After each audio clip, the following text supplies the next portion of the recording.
Hello everyone, I'm Dr. Shafila. Welcome to Sessions on Environmental Studies provided by IGNOU Dost. Let's start with the first question of session 94. So, question number 1 is, which of the following is not a marine pollutant? So, marine environment में कौन सा pollutant नहीं है? Options are oil, plastics, dissolved oxygen या फिर all of above. देखो, oil are leading to oil spills, ठीक है? मतलब ऑयल बेसिकली ऑयल का पोल्यूशन जो है that is more common as oil spill, ठीक है. सो ऑयल क्या करते हैं, बीइंग ऑयल जो है, being it is lighter than water, तो ये एक लेयर बना लेता है आपके मरीन एनवायरमेंट पे, मरीन वाटर पे, जिसके कारण अगर ऑयल की जो लेयर है, अगर पानी के ऊपर ऑयल की लेयर आ गई, जिसके कारण मेन टू इम्पैक्ट्स हैं. नंबर 1, डायरेक्ट सनलाइट आपकी वाटर में नहीं जा पाती. नंबर 2, डिजोल्व ऑक्सीजन की डेफिशिएंसी हो जाती है बिकॉज एयर का पानी के साथ कंटैक्ट खत्म हो गया बिकॉज ऑफ दैट लेयर, ठीक है. सो ऑयल का पोल्यूशन जो है मोर कॉमनली इसको हम ऑयल स्पिल के नाम से जानते हैं. बट ऑयल अगर पानी में है इट इज अ पोल्यूटेंट. क्योंकि पोल्यूटेंट क्यों है, बिकॉज एक तो ये डिजोल्व ऑक्सीजन कम करता है, दूसरा सनलाइट कम करता है. अगर हम और मरीन एनवायरमेंट में देखें, we do have marine birds, we do have marine animals. अगर मरीन में आपके जो एक्वाटिक बॉडी है, आपकी मरीन वाटर बॉडी है, अगर उसमें आपके जो एक्वाटिक एनिमल्स हैं, if they come in contact with the oil, तो उनके फेदर्स पे, उनके गिल्स पे, उनकी बॉडी पे ऑयल लग जाता है, जिसके कारण वो अपने आप को, अगर हम बात करें अपने आप को, they can not save from the predators, ठीक है. इवन द मदर एनिमल्स जो हैं आपकी, दे क्योंकि ऑयल का एक स्मेल है, ठीक है. एंड अगर हम एक्वाटिक एनिमल्स की बात करें, एनिमल्स दे डू अपने जो बच्चों को वो पहचानते हैं, रिकॉग्नाइज करते हैं because of their smell. But उन बच्चों पे या सारे एनिमल्स के ऊपर ऑयल जब लग गया तो वो अपने बच्चों को रिकॉग्नाइज नहीं कर पाते. So there are many impacts, ठीक है, ऑफ ऑयल अगर पानी में है तो. Oil is definitely a marine pollutant, ठीक है. उसके बाद हमारे पास है प्लास्टिक्स. प्लास्टिक्स आपके पानी में, we all are worried about the plastic. हमें पता है कि स्पेशली ओशियन वाटर में प्लास्टिक का क्या मतलब क्या रोल है, कि प्लास्टिक कैसे पल्यूट कर रहा है आपके ओशियन वाटर को. सो plastic can be nano plastic, it can B macro plastic. So small size भी, इवन लार्ज साइज प्लास्टिक का, दोनों ही मरीन एनवायरमेंट को अफेक्ट कर रहे हैं. उसके बाद है डिजोल्व ऑक्सीजन. सो पानी में ऑक्सीजन तो चाहिए for the survival of aquatic animals. So पानी में अगर डीओ है, डिजोल्व ऑक्सीजन है, it is not a pollutant. It is required for the survival of the organisms which are present in water. So dissolved oxygen is not a marine pollutant. So answer is C. Question number 2, noise क्या है?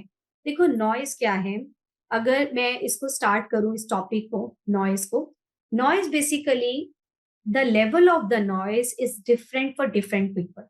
It is very subjective, ठीक है. अगर मैं इसकी definition की बात करूं, it is unwanted sound. Unbearable नहीं हम इसको बोलेंगे, या हाई साउंड नहीं बोलेंगे, या लो साउंड नहीं बोलेंगे, हम इसको बोलेंगे अनवांटेड साउंड. ऑल दो जब हम आगे आगे इसको, इस टॉपिक को पढ़ना स्टार्ट करेंगे, हम लोग एक लिमिट सेट करेंगे कि इस, अगर इससे ज्यादा नॉइज है, तो इससे ज्यादा साउंड है, तो हम उसको नॉइज कहते हैं. But basically noise is unwanted sound. एक ऐसे साउंड जो चाहे कम आवाज हो चाहे ज्यादा आवाज हो, वो तुम्हें अफेक्ट कर रही है, ठीक है. सो अगर तुम्हारे रूटीन को अफेक्ट कर रही है कोई साउंड, उस साउंड को तुम नॉइज कहते हो. It can be high, it can be low. तभी मैंने कहा जो नॉइज का लेवल है, इट इज वेरी सब्जेक्टिव. अगर suppose it depend upon various factors कि कौन सी साउंड आपके लिए कब नॉइज बन जाए.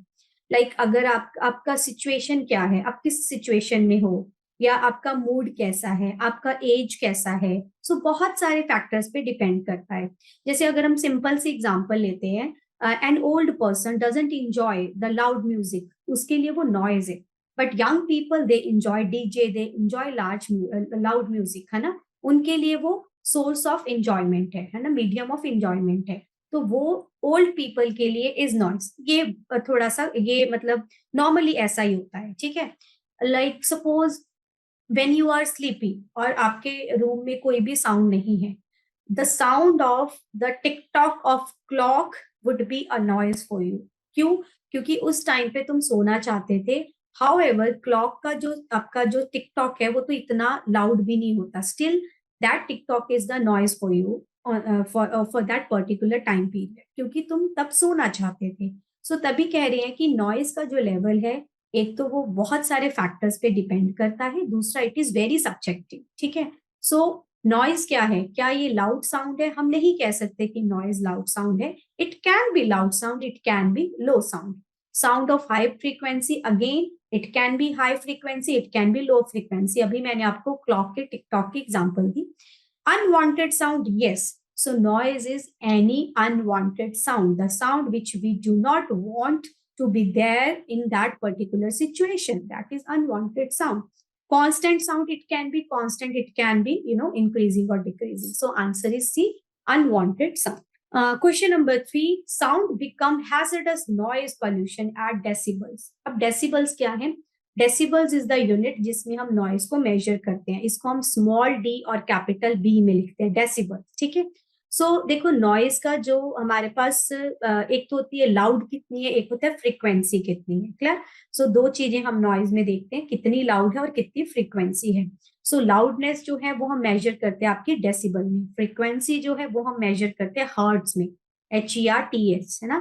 Intensity of the sound is measured in decibel. Loudness, intensity of the sound या loudness is measured in decibel. However, frequency is measured in the hertz. So अगर हम बात करें कि कितनी साउंड जो है वो नॉइज बन जाती है, options are above 80, above 30, above 1000, above 120. देखो अप टू 80 डेसिबल तक इज बेरेबल, वो हमारे लिए साउंड ही है। लेकिन अगर वो 80 से ज्यादा हो जाती है, दैट बिकम्स नॉइज। अब देखो वही बात है कि ऑब्वियसली 80 से कम भी है, 70 या 40 या 30 भी है। अगेन वो डिपेंड करता है कि आपका मूड क्या है, आपका सिचुएशन क्या है, आपका एज क्या है, बहुत सारे फैक्टर्स पे डिपेंड करता है। बट हम जब भी कोई ये हम परमिसेबल लिमिट की बात करें, सो ऐसी चीज में हम एवरेज देखते हैं। ठीक है, सो एवरेज अगर हम देखें, up to 80 is bearable for maximum number of people. However, if it is above 80, then it is considered as noise. So sound कब obviously 100 है, 120 है, वो तो आपके कानों को खराब भी कर देगी, बट above 80 जो है वो definitely is noise. ठीक है। Question number 4, which of the following is major source of thermal pollution in water bodies? पहले तो हम डिस्कस करते हैं थर्मल पोल्यूशन क्या होता है। देखो थर्मल मतलब हीट, सो थर्मल पोल्यूशन मतलब जो आपके पानी को गर्म कर रहा है, हीट कर रहा है, गर्म कर रहा है। ठीक है, अब देखो अगर हमारी जितनी भी हमारी इंडस्ट्रीज हैं, इंडस्ट्रीज में अगर हम कहें कि जो उनका मशीनरी है उसको कूल करने के लिए normally water is being used, even the floor cleaning के लिए वाटर इज बीइंग यूज्ड। सो जब मशीनरी ऑलरेडी गर्म है उसको तुम पानी से ठंडा कर रहे हो, सो दैट मीन्स जो मशीन का वाटर है, आपके जो जो जो भी आपके इंस्ट्रूमेंट्स हैं, जो भी आपकी मशीन्स हैं, उनका जो हीट है वो पानी के अंदर आ गया, पानी गर्म हो गया। सो वो पानी जब तुम गर्म पानी एज इट इज तुम डिस्चार्ज कर देते हो in near by water body, तो वो नियर बाय वाटर बॉडी का जो पानी है उसको गर्म कर देता है, जिसको हम बोल रहे हैं थर्मल पोल्यूशन। ठीक है, सो थर्मल पोल्यूशन कहाँ से? बेसिकली इंडस्ट्रियल पोल्यूशन से आपका थर्मल पोल्यूशन हो रहा है। और हम देखें अगर तो सीवेज ट्रीटमेंट प्लांट से नहीं, सॉलिड वेस्ट डिस्पोजल साइट से नो, थर्मल पावर प्लांट से, थर्मल पावर प्लांट से भी जो आपका पानी निकलता है वो आपका गर्म पानी है, जिसके कारण अगर वही पानी आपके उसमें जा रहा है, नियर बाय वाटर बॉडी में जा रहा है, so that causes thermal pollution. So answer is C, not all of above. Clear? Sewage treatment plant या सॉलिड वेस्ट डिस्पोजल साइट की जगह अगर इंडस्ट्रीज होती तो आपका इंडस्ट्रियल जो है वो इंडस्ट्रियल वाटर भी हो सकता था इसका आंसर। ठीक है, last question is highest heating value is of. Highest heating value किसकी है? ठीक है, हीटिंग वैल्यू का मतलब है जैसे कैलोरीफिक वैल्यू, कैलोरीफिक वैल्यू का मतलब है the heat produced by burning 1 gram of substance. So जिस किसी फ्यूल की कैलोरीफिक वैल्यू ज्यादा है, मतलब उसको जिस किसी भी कंपोनेंट की कैलोरीफिक वैल्यू ज्यादा है उसको हम एज अ फ्यूल यूज कर सकते हैं। ठीक है, सो दैट इज मतलब वो आपका जो कंपोनेंट है वो फ्यूल बन सकता है क्योंकि उसकी कैलोरीफिक वैल्यू ज्यादा है, उसकी हीटिंग वैल्यू ज्यादा है। ठीक है, सो highest heating value is of, किसको इनमें से चार में से किस किस वेस्ट को जब तुम हीट करते हो ज्यादा हीट निकलती है, this you have to tell. Options are garbage, rubbish, hospital waste, industrial waste. देखो अगर हम इंडस्ट्रियल वेस्ट की बात करें, it is categorized as hazardous waste. Industry से नॉर्मली जो वेस्ट निकलता है, हर इंडस्ट्री का वेस्ट हैजर्डस नहीं है, बट नॉर्मली आपका जो इंडस्ट्रियल वेस्ट है it is categorized as hazardous waste, जिसकी कैलोरीफिक वैल्यू अच्छी खासी होती है, ठीक है। हॉस्पिटल वेस्ट की अगर हम बात करें, हॉस्पिटल वेस्ट में आपका जैसे आप कह लो कि सिरिंज, कॉटन या टिश्यूज है ना, ब्लड, ऐसी आपके वेस्ट जो है वो निकलते हैं, बैंडेजेस या फिर आपके आप कह लो स्वैब है ना, तो ये आपके दीज आर द वेस्ट जो जो जनरेट होते हैं आपके हॉस्पिटल से, उसकी कैलोरीफिक वैल्यू ज्यादा नहीं होती। रबिश और गार्बेज की अगर हम बात करें, rubbish include any waste material, it can be plastic, paper, metal, any rubbish, any material. Garbage अगर हम बात करें, it is usually the domestic waste. Domestic waste को नॉर्मली हम लोग गार्बेज कैटेगराइज कहते हैं। Rubbish include every kind of waste material, ठीक है। सो अगर हम चारों की कंपैरिजन करें तो रबिश को जब हीट करते हैं, it can be plastic, rubbish में प्लास्टिक, पेपर या आपका मेटल सब हो सकता है। सो रबिश को जब हम हीट करते हैं तो उसकी कैलोरीफिक वैल्यू इज ज्यादा high.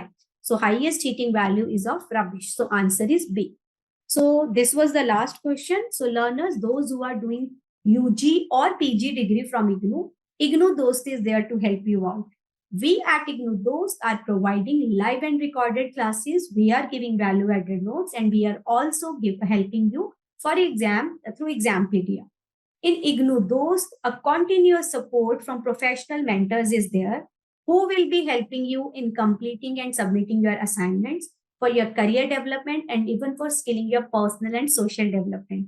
For more information, you can reach us out on the number 7594939297 via call or WhatsApp, or you can also visit the official website of IGNOU Dost. Thank you. See you in the next session.